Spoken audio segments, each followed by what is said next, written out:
রোহিত শর্মার দুর্দান্ত সেঞ্চুরি, দলের যা প্রয়োজন তিনি যেন তাই করে দেখালেন। অফ ফর্মে থাকা রোহিত শর্মা অনেকদিন পর নিজের ঘরের মাঠে ইংল্যান্ডের বিপক্ষে দুর্দান্ত ব্যাটিং করে দলের অন্যতম সেরা নায়ক বনে গেলেন। এদিন ৭৬ বলে নিজের শতক তুলে নেন। ৭৬ বলে ১০২ রানের জড়ো ইনিংস খেলে স্টেডিয়ামে থাকা সকল দর্শককেও মাতিয়ে রাখেন তিনি। তার ব্যাটিং জোরেই যেন সব কিছু লন্ডভন্ড হয়ে গেছে ইংল্যান্ডের। বোলিং হিসাবে কোনো একজন বোলার খুব একটা অবদান রাখতে পারেনি।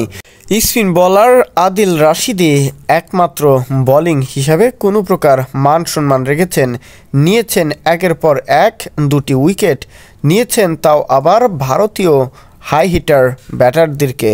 প্রথমে বিরাট কোহলি আর দ্বিতীয়ত সেঞ্চুরিয়ান রোহিত শর্মাকে ফিরিয়েছেন এই বোলার।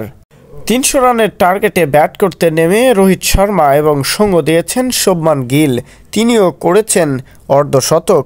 আর রোহিত শর্মা নিজের শতক তুলে নিয়ে যেন দলের মহানায়কে পরিণত হন।